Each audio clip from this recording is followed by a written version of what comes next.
প্রশ্ন জেগেছে ছেলে মেয়েদের মধ্যে যে আসলে কি প্রশাসন রাকসু নির্বাচন চায়। যদি রাকসু প্রতিনিধি আমাদের থাকতো তাহলে হয়তো এই ধরনের অনাকাঙ্ক্ষিত ঘটনা ঘটতো না। আজকে যদি এটা প্রশ্রয় দেওয়া হয় তাহলে দুদিন পর শিক্ষকরা ক্লাস নেবেন কি করে? একটি সন্ত্রাসী বাহিনীর কাছে রাকসু পতিত হবে।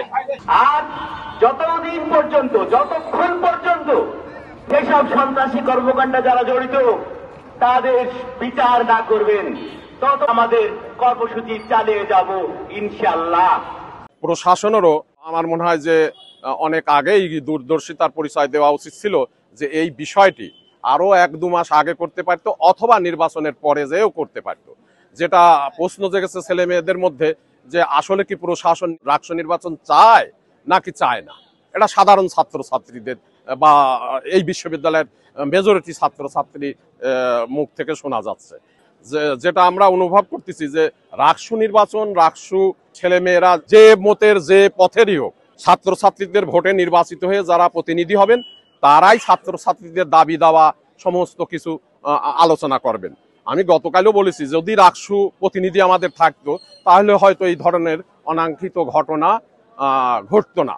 এখন বিচ্ছিন্ন বলবো না, যারা করেছে পুরো ছাত্র সমাজের উপর এই বিষয়টা প্রচার হচ্ছে।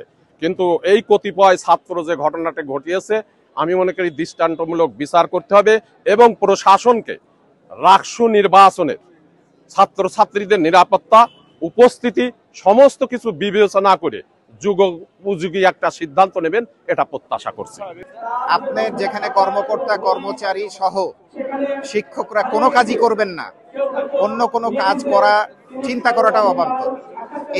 এই ঘটনাটির সুষ্ঠু তদন্ত এবং বিচার ছাড়া এই বিশ্ববিদ্যালয়ের স্বাভাবিক পরিস্থিতি ফিরে আসাটাই এখন অনেক চ্যালেঞ্জের সম্মুখীন। আপনি এই কথা থেকে বুঝে নেওয়া উচিত। শুধু রাজশাহী বিশ্ববিদ্যালয়ের শিক্ষক কর্মচারী কর্মকর্তা না, এটি সম্পর্কে চট্টগ্রাম বিশ্ববিদ্যালয় থেকে প্রতিবাদ দিয়েছে গোটা দেশ বিদেশের যারা প্রাক্তন ছাত্রছাত্রী তারা ব্যথিত হয়েছে। তারা জানাচ্ছে যে এসব কি ঘটছে। আজকে যদি এটা প্রশ্রয় দেওয়া হয় তাহলে দুদিন পর শিক্ষকরা ক্লাস নেবেন কি করে?